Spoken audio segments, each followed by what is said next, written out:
The coffee shop window felt cold against Rochelle Thompson's forehead as she watched the snow fall on Christmas Eve. At 52 years old, she sat alone in the corner booth, her phone face down on the table, the silence louder than any rejection text could ever be. Her date, a man she'd met through a friend, had canceled 3 hours ago with a message that still burned in her mind. "I'm sorry, but I think I need someone closer to my age. You're a lovely person, but this just won't work." He was 55. The words played over and over as she stirred her now cold coffee, watching younger couples walk past holding hands, their faces bright with holiday joy. Every year it got harder. Every birthday made her more invisible. The nurses at the hospital where she worked were kind, but even they had stopped trying to set her up with anyone. The message was clear. At her age, with her life, she should just accept being alone. "Is this seat taken?" Rochelle looked up, ready to say yes, ready to protect her misery from intrusion. But something in the man's eyes stopped her. He was older than her, maybe late 50s, with gray hair and tired eyes that matched her own. He wore an expensive coat, but he held himself like someone carrying a heavy weight. "No, it's empty," she heard herself say. He sat down slowly, setting his own coffee cup on the table. For a long moment, neither of them spoke.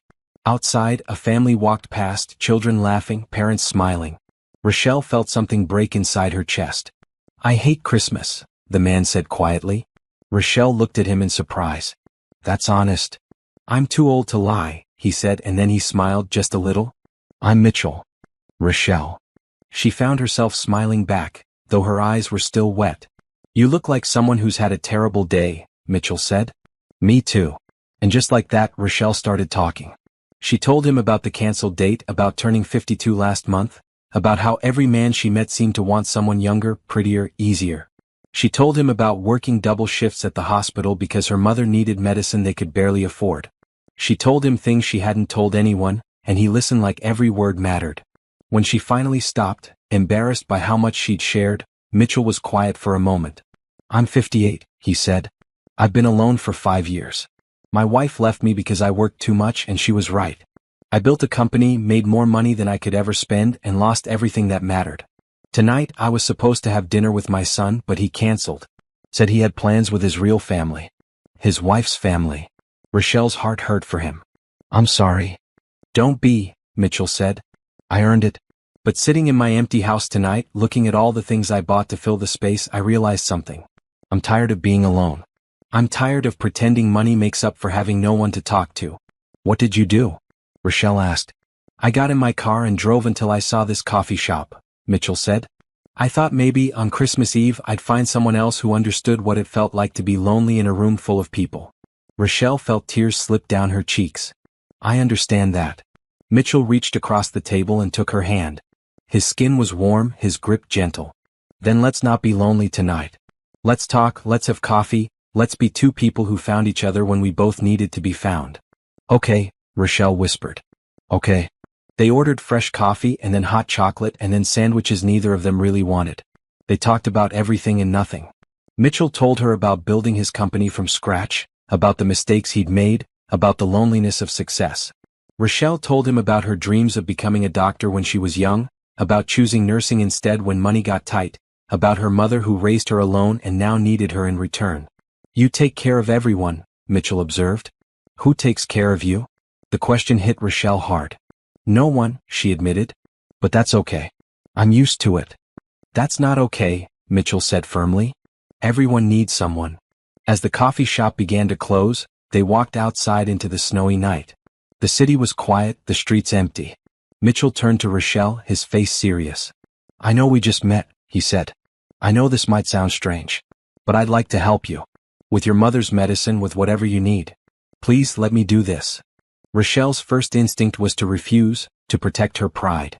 But looking into Mitchell's eyes, she saw something that changed her mind. He needed this. He needed to help someone, to matter to someone. And she needed help, whether she wanted to admit it or not. "Thank you," she said, her voice thick with emotion. "Thank you so much." Mitchell smiled, and for the first time that night, his eyes looked less tired. "Can I see you again? Tomorrow?" "Yes," Rochelle said without hesitation. "I'd like that." They exchanged phone numbers in the falling snow, two lonely people who had found each other on the loneliest night of the year. As Rochelle walked to her car, she felt something she hadn't felt in years. "Oh, call TO Action," have you ever felt too old for love? Have you watched the world move on while you stood still? Drop a comment below and tell me your story. And if this touched your heart, please subscribe because Rochelle's journey is just beginning, and you won't want to miss what happens next. The next morning, Rochelle woke up to a text from Mitchell. Good morning. I hope you slept well. Would you like to have breakfast? She smiled at her phone, feeling younger than she had in years. I'd love to, she texted back. Within an hour, Mitchell picked her up in a simple car, not the luxury vehicle she might have expected. He took her to a small diner, the kind of place where people knew each other's names and the coffee was always hot. I thought you'd like this better than somewhere fancy, Mitchell said as they sat down. You thought right, Rochelle said, looking around at the warm, cozy space. This is perfect. Over pancakes and eggs, they continued the conversation from the night before. Mitchell asked about her work at the hospital, about her patients, about what made her happy. Rochelle found herself talking about the small moments that mattered. A patient who recovered, a family who thanked her, the feeling of making a difference even in small ways. You have a beautiful heart, Mitchell said. I can see it in the way you talk about helping people. Rochelle felt her cheeks warm. I just do my job. It's more than that, Mitchell insisted. You genuinely care. That's rare. After breakfast, Mitchell drove them to a park where children were playing in the snow. They walked slowly, talking and watching the world around them. Mitchell told her more about his business, about the loneliness of running a company where everyone wanted something from him. I can't remember the last time someone talked to me just because they wanted to know me, he admitted. Everyone sees the money first. I see you, Rochelle said quietly. Just you. Mitchell stopped walking and turned to face her. I see you too, Rochelle.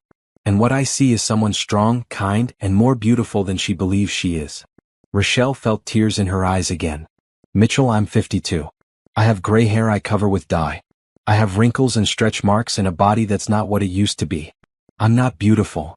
You are to me, Mitchell said simply. You're perfect to me. And in that moment, standing in the snow with this man who barely knew her, Rochelle felt something shift inside. Maybe she wasn't too old. Maybe she wasn't past her time. Maybe, just maybe, there was still room in the world for her to be loved.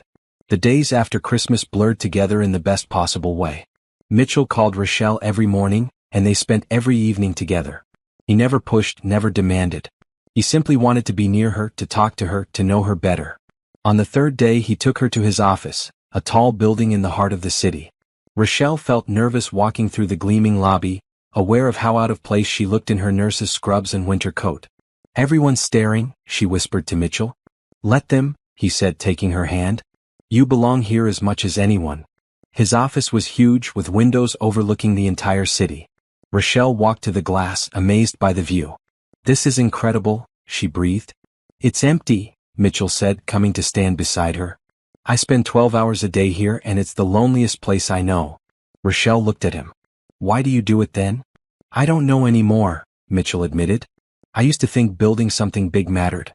Now I'm not sure what matters at all. People matter, Rochelle said. Love matters. Kindness matters. Mitchell smiled at her. You matter. They spent the afternoon in his office, Mitchell showing her his business, Rochelle asking questions that made him think about his work in new ways.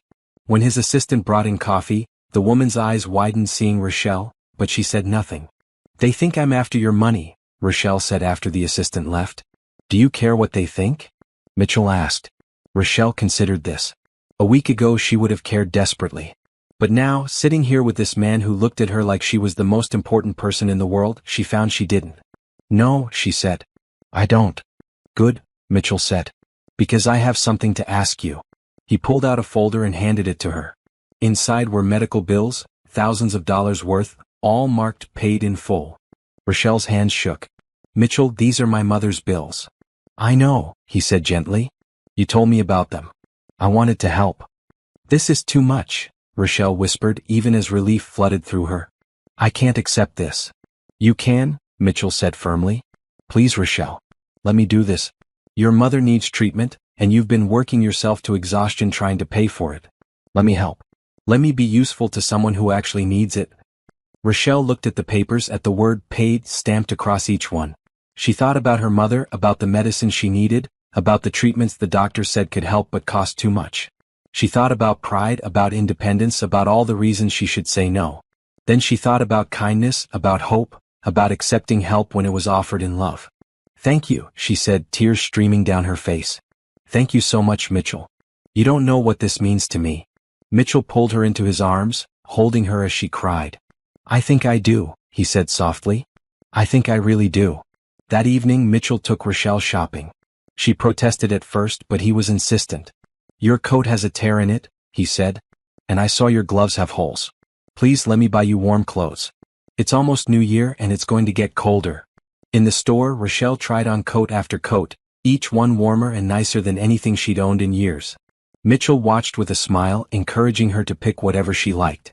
The red one, he said when she tried on a beautiful red wool coat. It makes you glow. Rochelle looked at herself in the mirror. The coat was perfect, warm and soft, the color bright against her skin. She looked good. She looked happy. I'll take it, she said. Mitchell also bought her gloves, scarves, and a warm hat. At the register, Rochelle saw the total and felt dizzy, but Mitchell just handed over his card like it was nothing. This is too much, she said for the 100th time. It's not enough, Mitchell replied. Nothing I could buy you would be enough to show how much you've changed my life in just a few days. As they walked back to his car, Rochelle wearing her new red coat, she felt like a different person. Not because of the clothes, but because of how Mitchell made her feel. Seen, valued, worthy. Can I meet your mother? Mitchell asked as they drove through the city. Rochelle hesitated. Her mother was sick, frail, not the strong woman she'd once been. But looking at Mitchell's kind face, she nodded.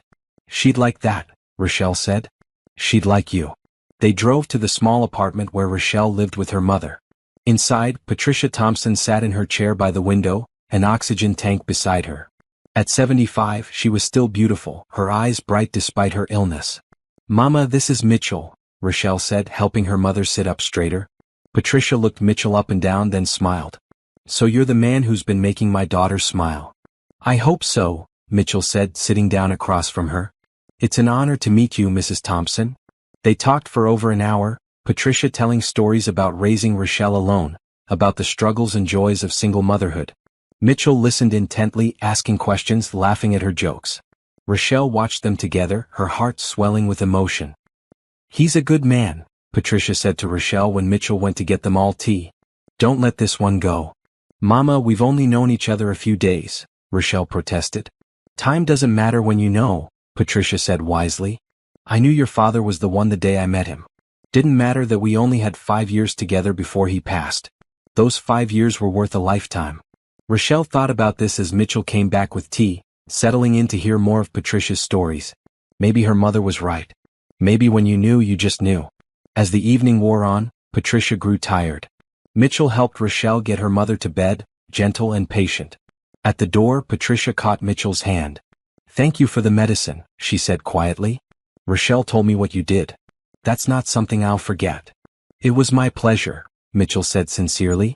You raised an amazing daughter. I know, Patricia said with a smile. You make sure you remember that. Outside in the hallway, Rochelle leaned against the wall, overwhelmed. Your mother is wonderful, Mitchell said. She liked you, Rochelle said. She doesn't like many people. I'm honored, Mitchell said. Then he took Rochelle's hands. I know this is fast. I know we're both probably too old to believe in love at first sight. But Rochelle, I can't stop thinking about you. I can't imagine my life without you in it anymore.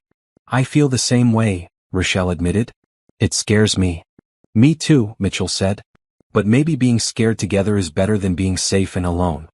Rochelle thought about all the years she'd been safe, all the years she'd protected her heart by not letting anyone in.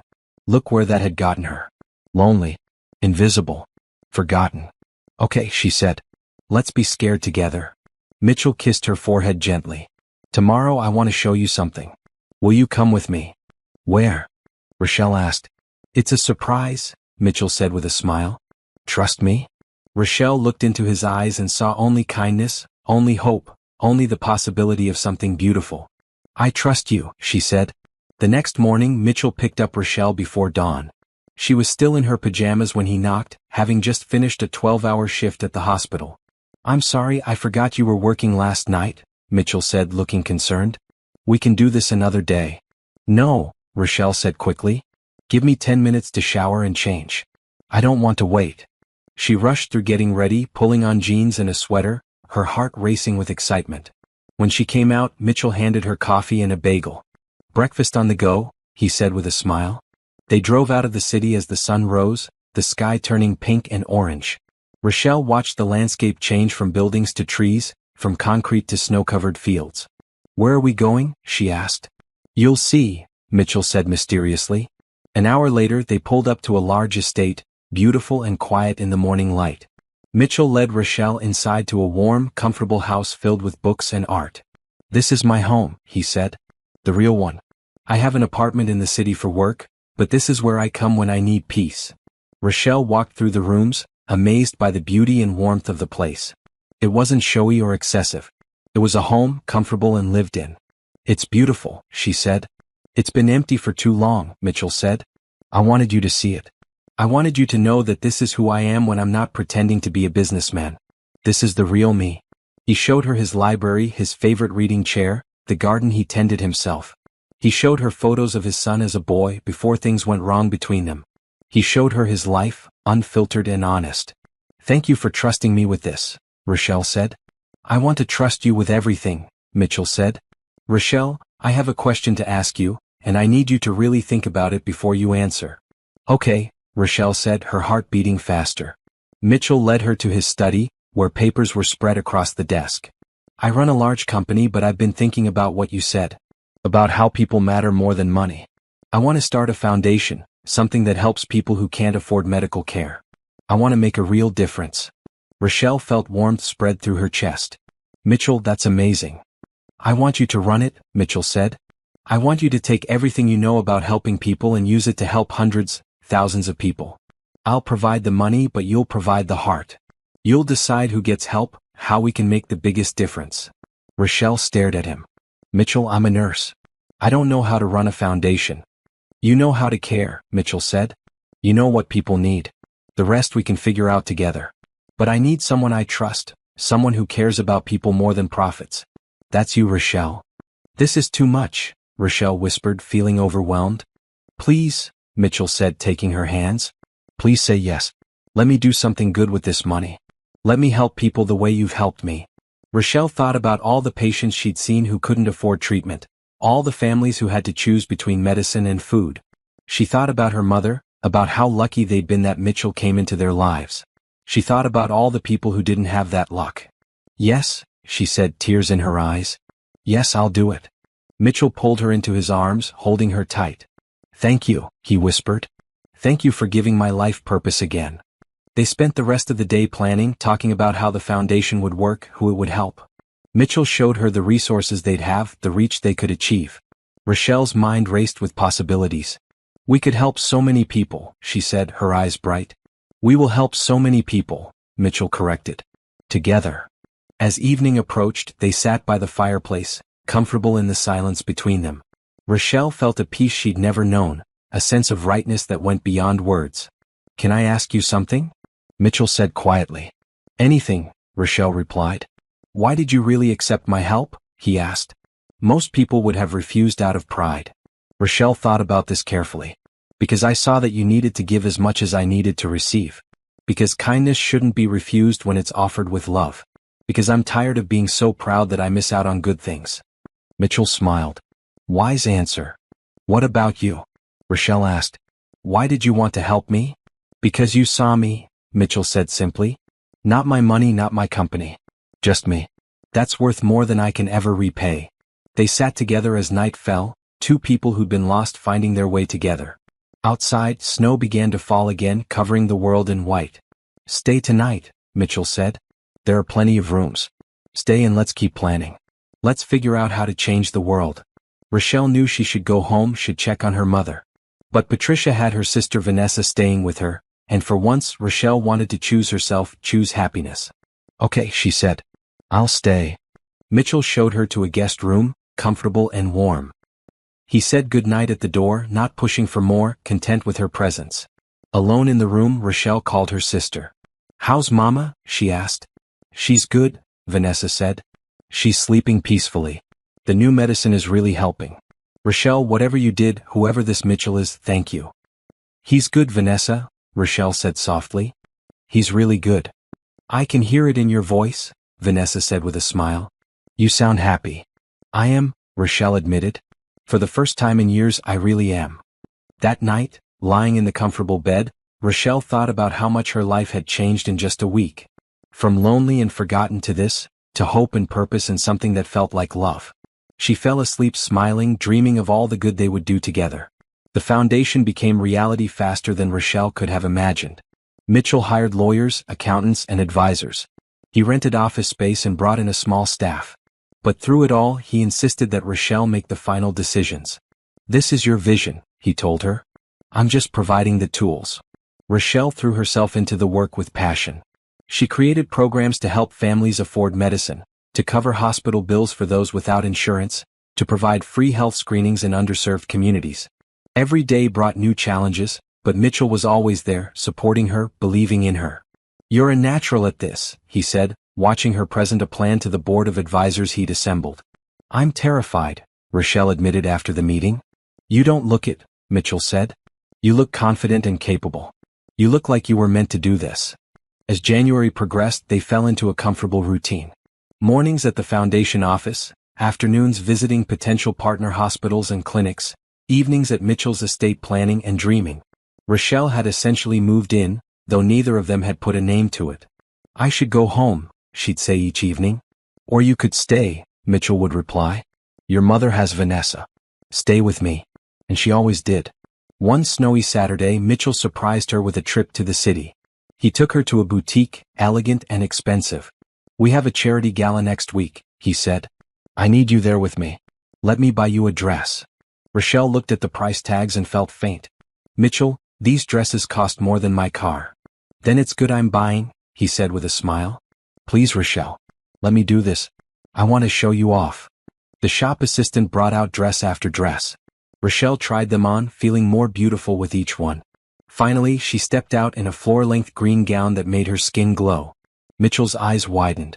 "That's the one." "Are you sure?" Rochelle asked, looking at herself in the mirror. The dress fit perfectly, elegant and sophisticated. "I've never been more sure of anything," Mitchell said. "You're stunning." At the register, the assistant mentioned shoes, jewelry, and a wrap. Mitchell bought everything without hesitation. Walking out with bags full of beautiful things, Rochelle felt like Cinderella. "Thank you," she said for the 100th time. "Stop thanking me," Mitchell said gently. "You deserve beautiful things. You deserve to feel beautiful." "I do feel beautiful," Rochelle admitted. "When I'm with you, I feel like the most beautiful woman in the world." Mitchell stopped walking and turned to her. "You are. To me, you absolutely are." The gala was intimidating from the moment they arrived. The ballroom was filled with wealthy, important people, all dressed in designer clothes and dripping with jewelry. Rochelle felt out of place, but Mitchell kept his hand on her back, steady and reassuring. "You belong here," he whispered. "More than most of these people." They made their rounds, Mitchell introducing Rochelle as the director of his new foundation. Some people were genuinely interested, asking thoughtful questions. Others looked at her with barely concealed skepticism, their eyes asking what a woman like her was doing with a man like Mitchell. "They're judging me," Rochelle whispered during dinner. "Let them," Mitchell said. "Their opinions don't matter." But it did sting when she overheard two women talking in the bathroom. "Did you see Mitchell Davenport's date?" one said. "She's so much older than the women he usually goes for." "And did you see her dress?" the other replied. "Clearly new. She's obviously after his money." Rochelle stood in the stall, frozen, their words cutting deep. When she finally emerged, the women had gone. She looked at herself in the mirror, at the beautiful green dress, at the face that showed every one of her 52 years. Back at the table, Mitchell took one look at her face and knew something was wrong. "What happened?" he asked. "Nothing," Rochelle said, forcing a smile. "I'm fine." But Mitchell wasn't fooled. He stood up, taking her hand. "Let's go." "Mitchell, we can't leave your own gala," Rochelle protested.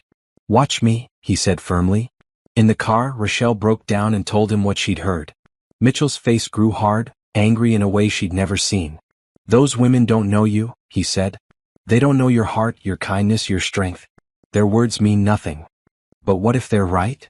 Rochelle asked, wiping her eyes. "What if people always think I'm with you for money?" Mitchell pulled over, turning to face her fully. "Rochelle, listen to me. I don't care what people think. I know why you're with me. You're with me because we make each other happy. You're with me because we found each other when we both needed someone. Money has nothing to do with it." How can you be sure? Rochelle whispered. Because I see you, Mitchell said. I see how you light up talking about helping people. I see how you worry about your mother. I see how you work yourself to exhaustion because you care so much. Those women at the gala, they'd never do what you do. They'd never give up their time and energy for others. You're worth 1,000 of them. Rochelle felt tears slip down her cheeks, but this time they were good tears. You really believe that? With everything I am, Mitchell said. Rochelle, you've changed my life.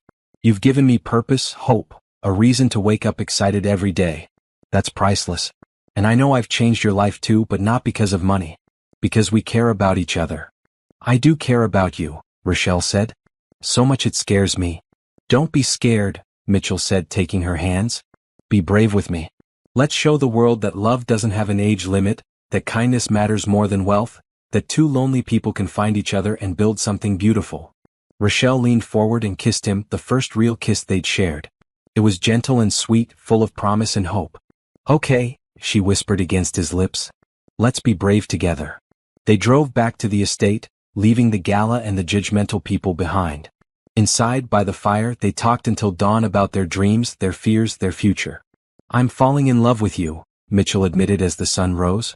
I think I have been since that first night in the coffee shop. I'm falling in love with you too, Rochelle said, no longer afraid to admit it. You make me feel alive again. Then let's be alive together, Mitchell said. Really alive. Not just existing but living fully. And sitting there in the morning light, holding hands and dreaming of the future, that's exactly what they decided to do. The foundation's grand opening was set for Valentine's Day, a date Rochelle had chosen deliberately. Love should be at the heart of everything we do, she'd said, and Mitchell had agreed completely. Patricia's health had improved dramatically with the new treatments. She was stronger, breathing easier, able to get around the apartment without the oxygen tank. When Rochelle brought Mitchell to visit, Patricia was in the kitchen making her famous sweet potato pie. Mama, you shouldn't be on your feet so long, Rochelle fussed. Hush, Patricia said. I'm making pie for the man who saved my life. Let me do this. Vanessa was there too, Rochelle's younger sister by 3 years. She hugged Mitchell like an old friend, though they'd only met twice before. Thank you, Vanessa said sincerely. Thank you for everything you've done for our family. It's my pleasure, Mitchell said. Your family has given me more than I could ever give back. Over pie and coffee they talked about the foundation opening. Patricia insisted on attending, despite Rochelle's worries about her health. I want to see what my daughter built, Patricia said firmly. I want to be there when she changes the world. Then you'll be there, Mitchell said, smiling at Rochelle. Front row seat. Later, when Patricia dozed off in her chair, Vanessa pulled Rochelle aside. He's the one, Vanessa said. Don't mess this up by overthinking it. What if it's too fast? Rochelle worried. We've only known each other 6 weeks. Mama knew Daddy was the one in 6 days, Vanessa reminded her. When you know, you know. And Rochelle, you know. I can see it in your eyes every time you look at him. I'm scared, Rochelle admitted. What if I'm not enough for him? What if he realizes he could have someone younger, prettier, easier? Stop it, Vanessa said firmly. That man looks at you like you hung the moon. He doesn't want younger or prettier or easier. He wants you. Accept it and be happy. Rochelle hugged her sister tight. When did you get so wise? I learned from the best, Vanessa said, hugging back. That evening, Mitchell had a surprise for Rochelle. He drove her to a neighborhood on the south side of the city, stopping in front of an old community center. This building is for sale, he said. I want to buy it and turn it into our first free health clinic. What do you think? Rochelle got out of the car, looking at the building with its faded paint and boarded windows. But she could see the potential, the location perfect for reaching people who needed help most. It's perfect, she breathed. You'll design it, Mitchell said. Whatever you think the community needs, we'll build it. Exam rooms, a pharmacy, community health education space. Whatever you want. Mitchell, this is too much, Rochelle started. No, he interrupted gently. It's not enough. It'll never be enough to show you how much you mean to me. But it's a start. Let me build this for you, for the community. Please. Rochelle looked at the building, at the neighborhood kids playing in the street, at the people walking past who could benefit from free quality healthcare. She thought about all the reasons she should say this was excessive, unnecessary. Then she thought about all the good they could do. Yes, she said, smiling through tears. Let's do it. Mitchell pulled her close, kissing her forehead. We're going to change so many lives. We already are, Rochelle said, thinking of her mother, her sister. The family's already benefiting from the foundation. The Valentine's Day opening was beautiful. The foundation office was decorated with red balloons and flowers. Local news cameras were there, along with hospital administrators, community leaders, and families the foundation was already helping. Rochelle gave a speech, her voice shaking at first but growing stronger as she spoke about the importance of compassionate healthcare, about treating people with dignity regardless of their ability to pay. Mitchell stood beside her, beaming with pride. None of this would be possible without Mitchell Davenport, Rochelle said, turning to him. But more importantly, none of this would be possible without love. Love for our community, love for each other, love for the idea that everyone deserves help when they need it most. The room erupted in applause. Patricia, sitting in the front row with oxygen but smiling wide, wiped tears from her eyes. After the ceremony, a reporter approached them. Mr. Davenport, some people are surprised to see you dating someone age-appropriate instead of the young models you've been photographed with in the past. What changed? Mitchell put his arm around Rochelle. I grew up. I realized that beauty isn't about age or appearance. It's about character, kindness, and the strength to care about others. Rochelle has all of that and more. She's the most beautiful woman I've ever known. The reporter turned to Rochelle. And Miss Thompson, how does it feel to have someone with Mr. Davenport's resources fall in love with you? Rochelle thought carefully about her answer. It feels like a blessing. Not because of money, but because I found someone who sees me, values me, and wants to build something good together. The resources are just tools. The love is what matters. That evening, at a quiet dinner at Mitchell's estate, he presented Rochelle with a gift. Inside the elegant box was a key. What's this? She asked. A key to this house, Mitchell said. You've been staying here for weeks anyway. I want it to be official. I want this to be your home too. Mitchell, Rochelle whispered, overwhelmed. I know it's fast, he said. I know we're supposed to take things slow. But Rochelle, I'm 58 years old. I wasted too many years already. I don't want to waste any more time pretending I don't want you in every part of my life. I want that too, Rochelle admitted. I want to wake up here every morning. I want to plan our days together. I want to build a life with you. Then say yes, Mitchell said. Move in with me. Officially, completely. Make this house a home. Rochelle looked at the key in her hand, at this man who'd changed everything, at the future spreading out before them bright and hopeful.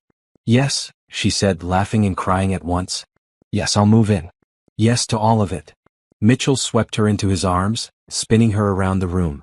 They danced to music only they could hear, two people who'd found each other against all odds. Happy Valentine's Day, Mitchell whispered. Happy Valentine's Day, Rochelle whispered back. And it really truly was. Call to action. Isn't it beautiful when two people find each other exactly when they need it most?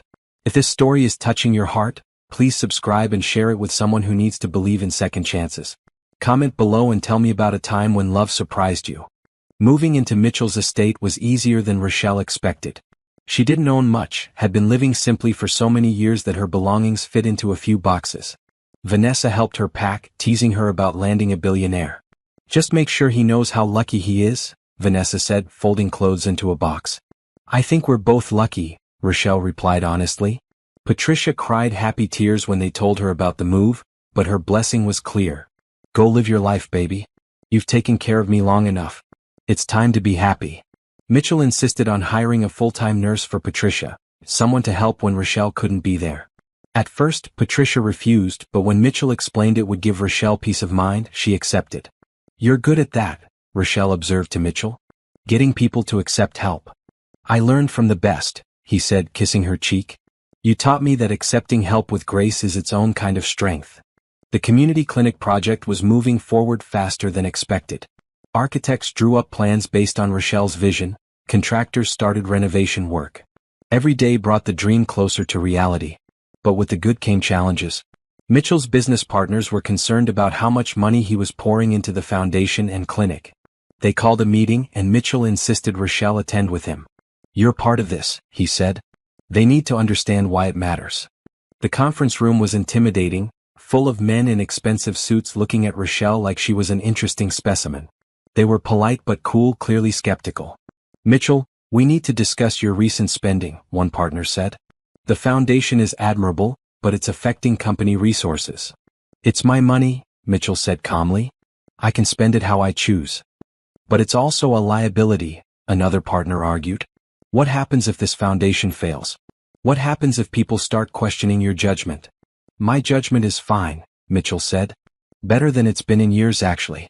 Since I met Rochelle, since I started focusing on what really matters, our company profits have actually increased. I'm more motivated, more focused. The foundation isn't hurting anything. But your relationship, a third partner said carefully. Some people are talking. They're wondering if Miss Thompson is influencing your decisions inappropriately. Rochelle felt her face grow hot, but before she could speak, Mitchell stood up. Let me be very clear, he said, his voice hard. Rochelle has brought nothing but good into my life. She runs the foundation brilliantly, she cares about people I'd forgotten existed, and she makes me a better person. If any of you have a problem with that, you can leave this company. I'll buy you out today. The room fell silent. Rochelle reached for Mitchell's hand, squeezing it gratefully. We're not questioning Miss Thompson's character, the first partner said more gently. We're concerned about you, Mitchell. This is very different from how you've operated for 30 years. Good, Mitchell said, sitting back down but keeping Rochelle's hand. I'm tired of operating like a machine.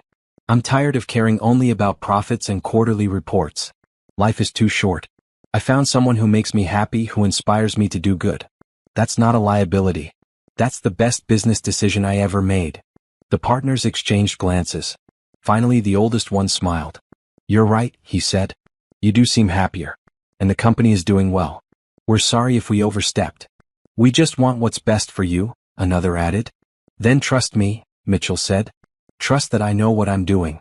And trust that Rochelle is exactly where she belongs. After the meeting in the elevator, Rochelle let out a breath she didn't know she'd been holding. Thank you for defending me, she said.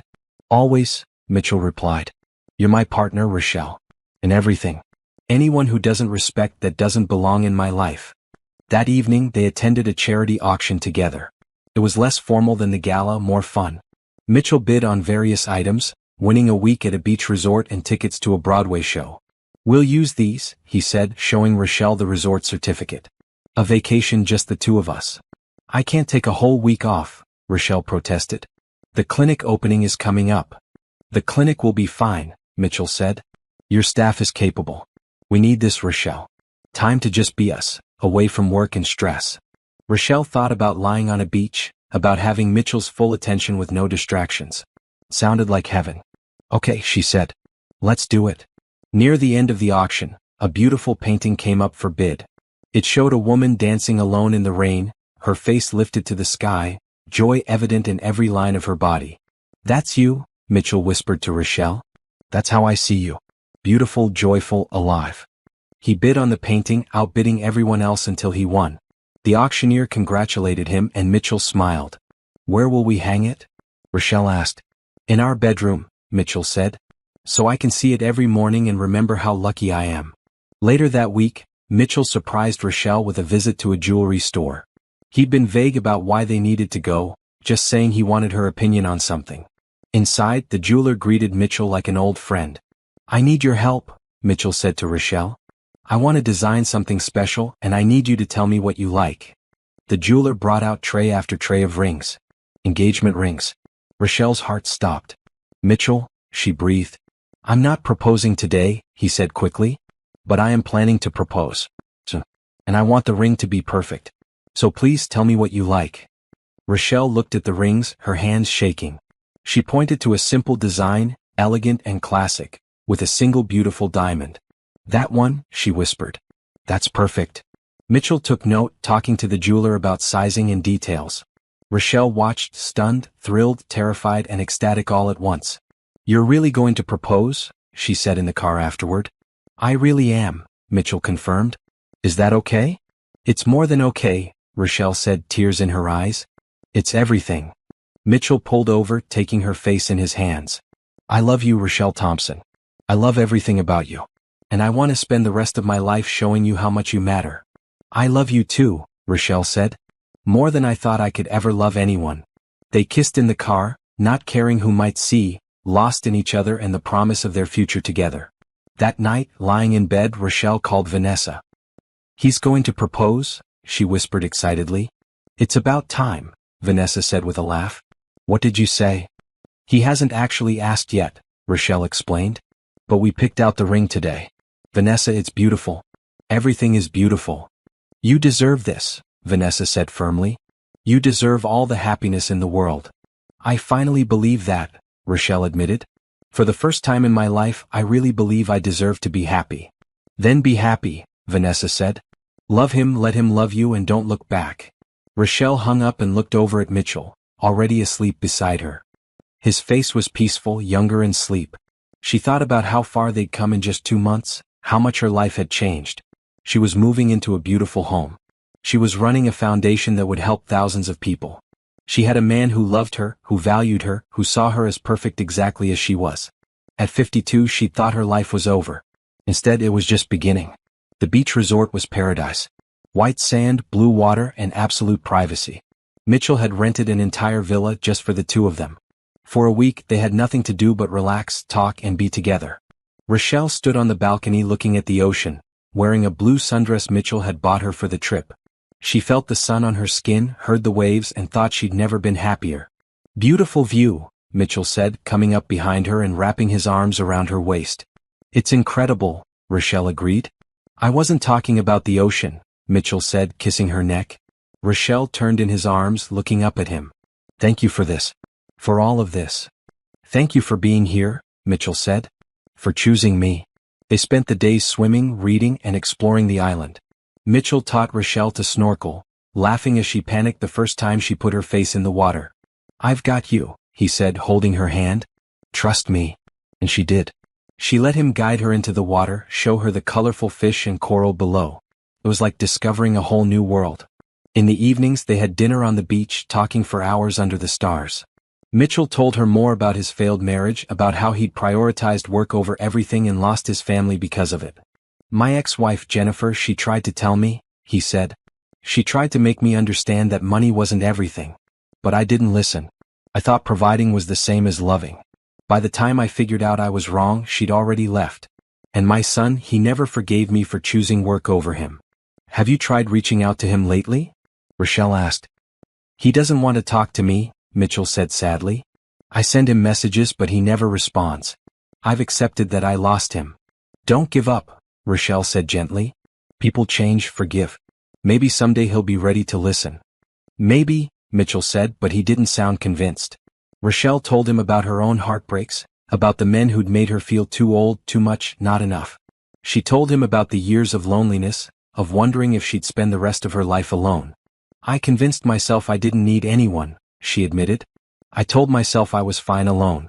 But I wasn't fine. I was just surviving. And now? Mitchell asked. Now I'm living, Rochelle said with a smile. Really, truly living. You gave me that. We gave each other that, Mitchell corrected. On their last night at the resort, Mitchell took Rochelle to a special dinner he'd arranged on the beach. The table was set with candles and flowers, the sound of the waves providing music. This is beautiful, Rochelle said, looking around in wonder. You're beautiful, Mitchell said. Rochelle, there's something I need to tell you. Rochelle's heart raced. Was this it? Was he about to propose? But instead Mitchell pulled out his phone. My son responded to my message today. What? Rochelle gasped. Mitchell, that's wonderful. He wants to meet you, Mitchell said, his voice shaking with emotion. He said if you're important to me, he wants to know you. Rochelle, this is because of you. You made me reach out again. You gave me hope. Rochelle felt tears streaming down her face. Of course I'll meet him. When? Next week, Mitchell said. He's flying in from California. I'm terrified but also so hopeful. It's going to be good, Rochelle said confidently. He's going to see how much you've changed. That night they walked on the beach hand in hand talking about the future. Mitchell spoke about rebuilding his relationship with his son. Rochelle talked about expanding the foundation, opening more clinics. They dreamed together, their words weaving a future full of hope and possibility. I never want this to end, Mitchell said, stopping to pull Rochelle close. Then let's never let it, Rochelle replied. Let's keep building this life together, day by day. Forever? Mitchell asked. Forever, Rochelle confirmed.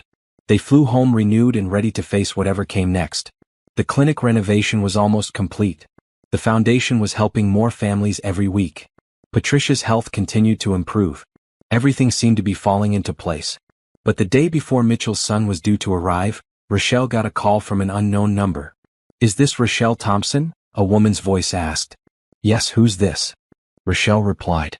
"My name is Jennifer Davenport, Mitchell's ex-wife. I think we need to talk." Rochelle's stomach dropped. "About what?" "About Mitchell," Jennifer said. "About what you're getting yourself into. Can we meet?" Rochelle knew she should say no, should tell Mitchell about the call. But curiosity and a small seed of doubt made her agree. "Okay," she said. "Where?" They met at a coffee shop, the same one where Rochelle and Mitchell had first met. The irony wasn't lost on Rochelle. Jennifer was elegant and poised, everything Rochelle sometimes worried she wasn't. "Thank you for meeting me," Jennifer said, sitting down across from Rochelle. "What do you want?" Rochelle asked directly. "To warn you," Jennifer said. "Mitchell is a good man in many ways, but he's also capable of all-consuming focus that destroys everything in its path. He did it with his business. Now he's doing it with you and this foundation." "That's different," Rochelle protested. "He's trying to do good." "Is he?" Jennifer asked. "Or is he trying to recreate himself through you?" Mitchell has always needed a project, something to pour himself into. First it was the business. Now it's you. But what happens when the newness wears off? What happens when you're no longer his shiny new purpose? The words hit hard, touching on Rochelle's deepest fears. "You don't know what we have." "Don't I?" Jennifer asked gently. "I was you once. Young or younger anyway, full of hope. He made me feel special, important. Then slowly I became just another piece of his life to manage. I'm not trying to break you up, Rochelle. I just want you to go in with your eyes open." "Why are you really here?" Rochelle asked. Jennifer sighed. "Because our son called me. He's scared that his father is making another mistake, moving too fast with someone he barely knows. He asked me to talk to you to make sure you're not being used." "I'm not being used," Rochelle said firmly. "And Mitchell isn't using me. We love each other." "Then I hope you're right," Jennifer said, standing up. "I hope you're everything he needs. Because if you're not, he'll move on to the next project without looking back. That's who Mitchell is." After Jennifer left, Rochelle sat alone in the coffee shop, her mind spinning. Was any of it true? Was she just Mitchell's latest project? She thought about calling him, but then she thought about the son arriving tomorrow, about the meeting that was already stressing Mitchell out. She didn't want to add to his burden. So she kept the meeting to herself, but Jennifer's words echoed in her mind, planting seeds of doubt that grew in the darkness. Mitchell's son, Brandon, was 30 years old and looked exactly like his father. He had the same eyes, the same careful way of speaking. When Rochelle met him at Mitchell's estate, she felt his scrutiny immediately. "So you're the woman who's changed my father's life," Brandon said, shaking her hand. "I hope for the better," Rochelle replied with a smile she didn't quite feel, Jennifer's words still echoing in her mind. The dinner was awkward at first. Mitchell tried too hard, desperate to impress his son, to show him how much he'd changed. Brandon was polite but reserved, watching everything carefully. "Tell me about the foundation," Brandon said to Rochelle. She explained their mission, the clinic they were building, the families they'd helped. As she talked, she saw Brandon's expression soften. "That's actually really impressive," he admitted. "Dad was never interested in charity before." "Rochelle inspired me," Mitchell said. "She showed me what really matters." "Or she found a way to access your wallet," Brandon said, then immediately looked apologetic. "I'm sorry. That was rude." "It's okay," Rochelle said, even though her heart hurt. "I understand the concern. But I'm not with your father for his money. I'm with him because he makes me happy." "Even though he's 20 years older than most people dating women your age?" Brandon asked. "I'm 52, Rochelle said firmly. "Your father is 58. That's 6 years and it's perfect for us. We're both at a place in our lives where we know what we want." Brandon studied her for a long moment, then nodded slowly. "Okay. I believe you." The rest of the evening went better. Brandon told stories about growing up, some happy memories before his parents' divorce. Mitchell listened with tears in his eyes, grateful for every word. "I'm sorry," Mitchell said when Brandon was leaving. "For all the times I wasn't there. For choosing work over you." "I know," Brandon said. "Mom told me you'd changed. I wanted to see for myself. And I can see it. You're different now." "Is that good?" Mitchell asked hopefully. "It's good," Brandon confirmed. Then he looked at Rochelle. "Take care of him. He needs someone like you." After Brandon left, Mitchell pulled Rochelle into his arms, crying happy tears. "Thank you," he whispered. "Thank you for being here, for helping me get my son back." But even in his arms, Rochelle felt Jennifer's words nagging at her. Am I just his latest project? The clinic opening was scheduled for mid-March, just 3 months after they'd met. The building had been transformed from a rundown community center into a bright, welcoming medical facility. Exam rooms were stocked with the latest equipment. The pharmacy was fully supplied. Everything was ready. The night before the opening, Mitchell took Rochelle to see the clinic one last time.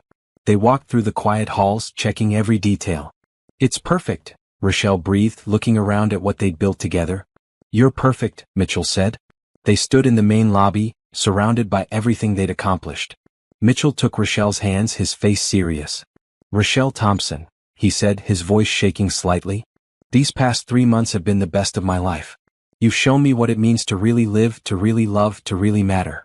You've given me purpose, hope, and a reason to be better every single day. Rochelle's heart raced as Mitchell dropped to one knee, pulling out a small velvet box. I know it's fast, he continued. I know people will say we're rushing. But at my age, at our age, why wait? Life is too short to waste time being cautious. I love you, Rochelle. I want to spend the rest of my life loving you, supporting you, building dreams with you. Will you marry me? He opened the box, revealing the ring they'd chosen together. It sparkled under the clinic lights, beautiful and perfect. Rochelle thought about Jennifer's warnings, about doubt and fear. Then she looked at Mitchell's face, at the love shining in his eyes, at everything they'd built together. This wasn't a project to him. This was real. Yes, she said, tears streaming down her face. Yes, Mitchell, I'll marry you. Mitchell stood up and slipped the ring onto her finger, then kissed her deeply. Around them, the clinic they'd built together seemed to glow with promise and hope. I'm going to make you so happy, Mitchell promised. You already do, Rochelle said. Every single day. The clinic opening the next day was a triumph.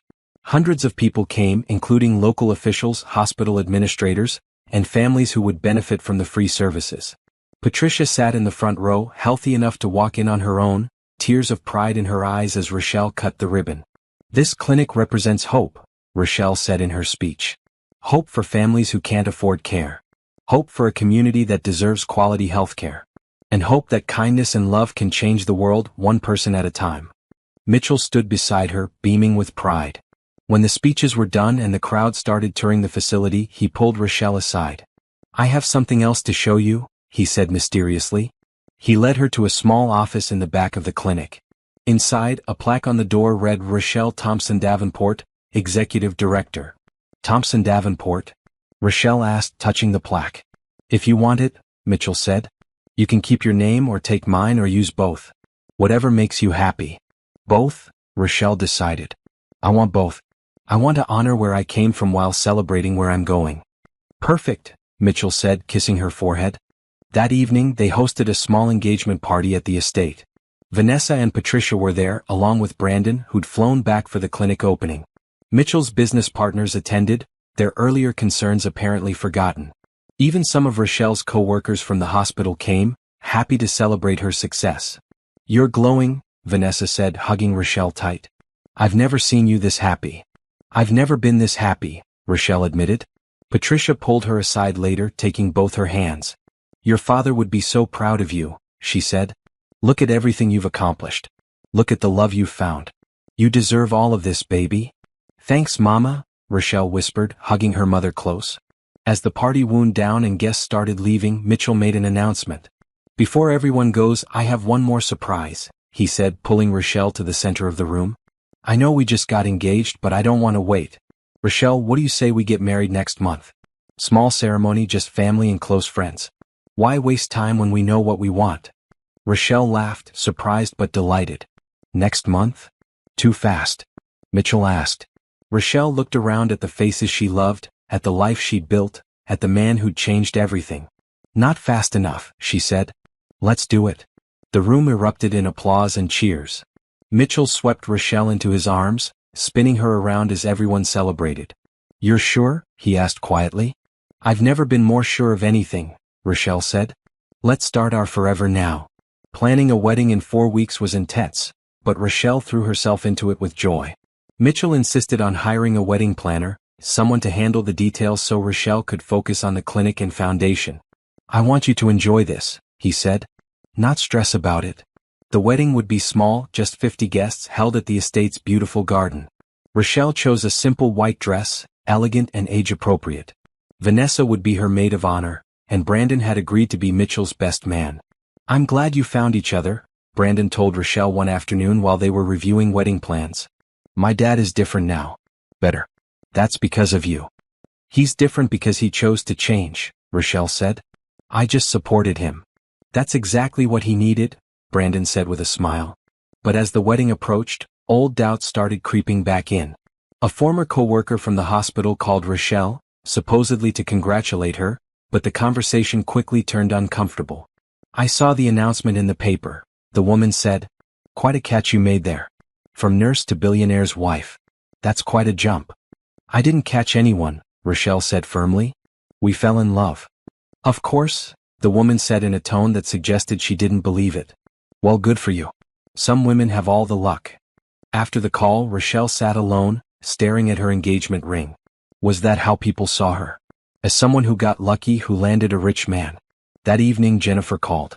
"I heard about the wedding," she said. "Congratulations." "Thank you," Rochelle said carefully. "Was there something you needed?" "I wanted to apologize," Jennifer said, "for what I said before. I was bitter and I took it out on you. That wasn't fair." "It's okay," Rochelle said, surprised. "It's not," Jennifer insisted. "I talked to Brandon. He told me how happy Mitchell is, how different. I had to accept that maybe you're what he needed all along. Maybe I was the wrong person for him and you're the right one." "I don't know if it's about right and wrong," Rochelle said slowly. "Maybe it's about timing. Maybe you and Mitchell were meant to teach each other things, and now he and I are meant to build something new together." "That's very mature of you," Jennifer said with a laugh. "More mature than I'm being. Look, I just wanted to say I'm sorry for planting doubts. You seem like a good person and Mitchell is lucky to have you." After hanging up, Rochelle felt lighter. But then 2 weeks before the wedding, Mitchell's ex-business partner showed up at the clinic unannounced. "Miss Thompson, I need to talk to you," he said urgently. "What about?" Rochelle asked, confused. "About Mitchell's finances," the man said. "You need to know something before you marry him." Rochelle's heart raced. "What?" "He's spending too much," the partner said. "The foundation, the clinic, everything he's doing for you. He's draining his resources. If he keeps this up, he could lose everything." "That's not true," Rochelle protested. "Mitchell said the company is doing well." "It is, but his personal spending is out of control," the man insisted. "I'm telling you this because you seem nice and I don't want you to be blindsided. Make him slow down, make him think carefully before he keeps throwing money at every problem." After he left, Rochelle felt sick. Was Mitchell bankrupting himself for her? She thought about the clinic, the foundation, all the help he'd given her family. How much had it all cost? That evening she confronted Mitchell. "Tell me the truth about your finances," she demanded. "Are you in trouble because of me?" Mitchell looked surprised. "What? No. Who told you that?" "Does it matter?" Rochelle asked. "Just tell me the truth. Are you spending too much?" Mitchell sighed, leading her to sit down. "Rochelle, I'm worth hundreds of millions of dollars. What I've spent on the foundation and clinic is a fraction of that. I could spend 10 times more and still be wealthy. Someone is trying to scare you." "Why would they do that?" Rochelle asked. "Because they don't understand," Mitchell said. "They think money should just sit in accounts making more money. They don't understand that I'm finally using it for something that matters. Don't let them get in your head." "But what if they're right?" Rochelle worried. "What if you regret this later?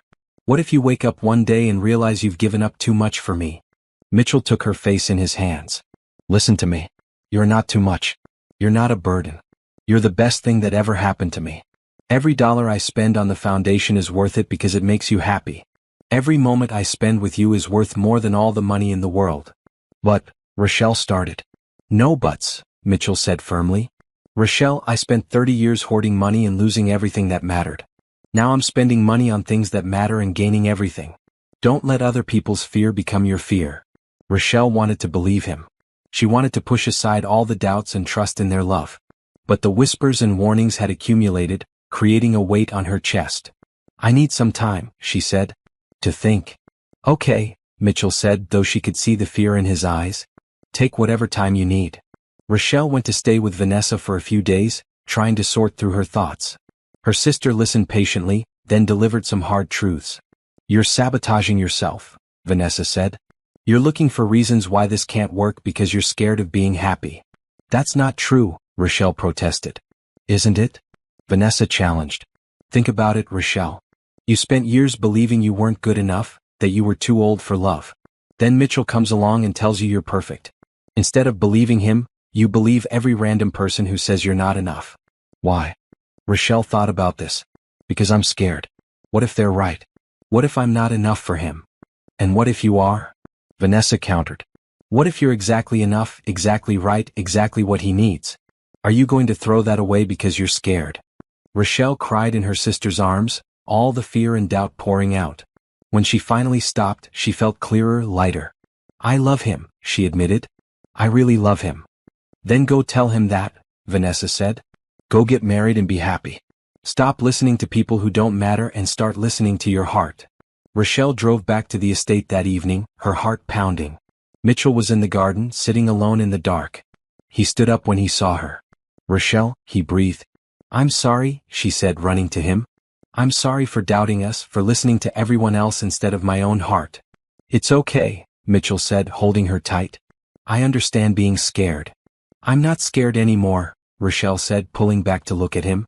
Or maybe I am, but I'm choosing to be brave anyway. I love you, Mitchell. I want to marry you, build a life with you, grow old together. I want all of it. Are you sure? Mitchell asked, his voice thick with emotion. I've never been more sure, Rochelle said. Let's get married. Let's start our forever. Mitchell kissed her deeply, and Rochelle felt all the doubt and fear melt away, replaced by certainty and joy. 2 weeks, he said against her lips. In 2 weeks you'll be my wife.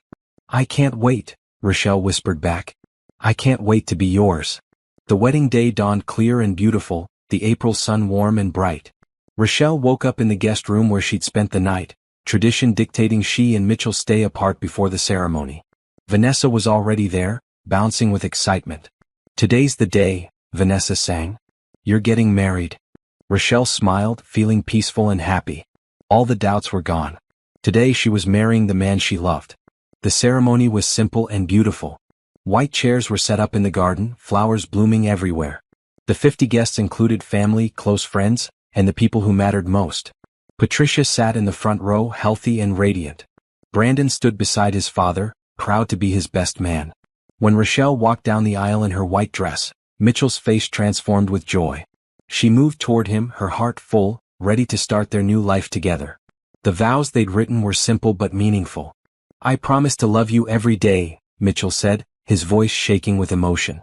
To support your dreams, to stand by your side, to never take you for granted.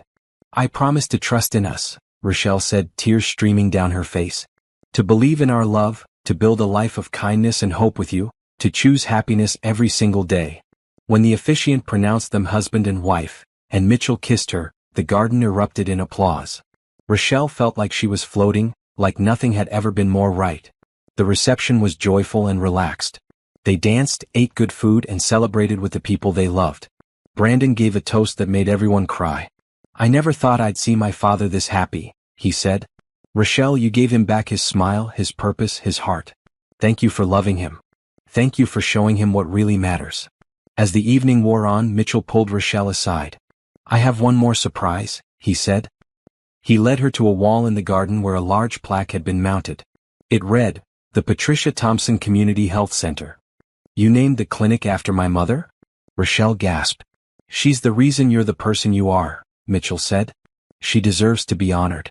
And I've set up a scholarship in her name too, for nursing students who want to help their communities.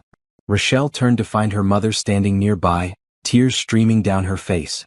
Thank you, Patricia whispered, hugging Mitchell. Thank you for loving my daughter the way she deserves. As the party continued, Rochelle stood with Mitchell watching their guests dance and laugh. Happy? He asked. Happier than I ever thought possible, she replied. 8 months later, on Christmas Eve, exactly 1 year after they'd first met, Mitchell and Rochelle hosted a huge celebration at the Community Health Center. The clinic had served over 2,000 patients in its first 6 months. The foundation had helped hundreds of families. They'd opened a second clinic and were planning a third.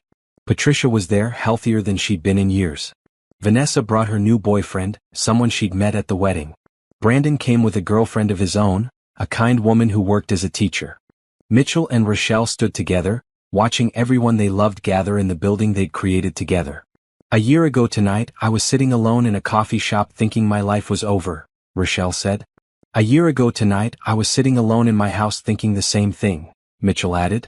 "And then we found each other," Rochelle finished. "Best Christmas Eve of my life," Mitchell said, pulling her close. As midnight approached, Mitchell called for everyone's attention. "1 year ago tonight, I met the woman who changed my life," he announced. "I thought I was too old for new beginnings. I thought my best years were behind me. But Rochelle showed me that it's never too late for love, never too late to do good, never too late to build something beautiful." He turned to Rochelle, taking her hands. "You were never too old," he said to her. "You were perfect. You were perfect. And I thank God every day that I was brave enough to sit down in that coffee shop and talk to you. I thank God I was brave enough to let you," Rochelle said, tears in her eyes. They kissed as everyone cheered, the Christmas lights twinkling around them. In that moment, surrounded by love and hope and the evidence of all the good they'd done together, Rochelle knew she'd found her place. She wasn't too old for love. She was exactly the right age at exactly the right time with exactly the right person. The clinic would go on to serve tens of thousands of patients. The foundation would expand to 5 more cities. Mitchell and Rochelle would spend the next 30 years together, building, loving, proving that kindness and hope could change the world. But more importantly, they would spend those years happy, truly happy, showing everyone who doubted them that love has no age limit, no timeline, no rules except the ones you write together. Patricia would live to see her 85th birthday, healthy and surrounded by family. Brandon would reconcile fully with his father, building a relationship that lasted the rest of their lives. Vanessa would get married herself, inspired by her sister's courage to choose love. And every Christmas Eve, Mitchell and Rochelle would return to that coffee shop where it all began, sit in the same booth, and remember the night 2 lonely people found each other and changed everything. They would hold hands across the table, smile at each other with the comfort of years together, and remember that sometimes the best chapters of your life begin exactly when you think the story is ending.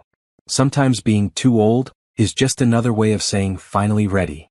And sometimes on a cold Christmas Eve, when you're brave enough to sit down and start a conversation, you find exactly what you've been searching for all along.